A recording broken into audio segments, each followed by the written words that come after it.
Team coverage continues. We have just watched a little bit ago the vigil at the intersection of Murray and Forbes Avenue that just took place in Squirrel Hill. So let us return there right now with Pam Serrano. Pam? Yeah, good evening to you both. Just a few moments ago, this community-wide service wrapped up. To say that there were no less than 1,000 people here, but it was very intimate. It was very emotional from beginning to end. Other than the speakers and the beautiful songs and music, you barely heard a sound, except in some places the crying of people here who are so deeply touched and moved and broken by what happened. It's been a difficult day. So the crowd has not dispersed. The feeling that everyone just needed to love one another and be together, that remains. The music remains. The candles are still lit. The rain is coming down, but the hearts of the people here are strong. And Congressman Mike Doyle, let's bring him in now. He joins us. And I know that as I looked over at you during this service, hard not to break. Yeah, this was a very emotional, beautiful vigil.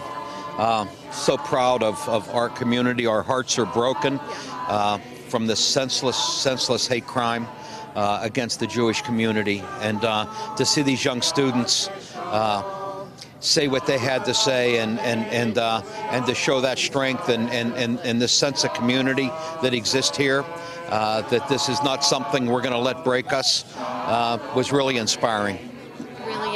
Let's circle back to earlier today.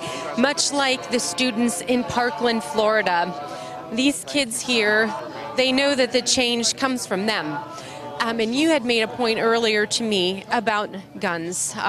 We need to talk about that. Tell me your thoughts on that, please. Yeah, I think two things. When you hear about mass shootings in our country, and you don't hear them so much in other countries, our civilian population gets access to military-style weapons.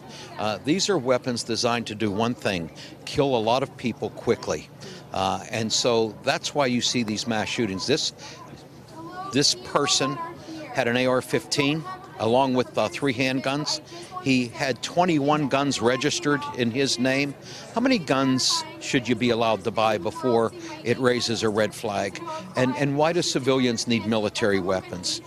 When you get unstable people with hate in their heart and easy access to military-style weapons, this is what happens in communities all over the country, and something we never thought was going to happen in Pittsburgh.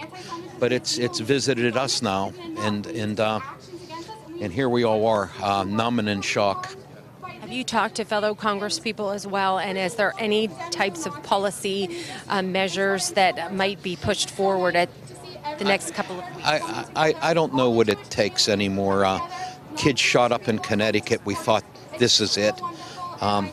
Sit-ins we staged on the House floor trying to draw attention to it. Nothing. This current leadership in Congress will never put any common sense gun safety laws on the floor of the House of Representatives. And the only way it changes is if people get out and change it. That's when it changes.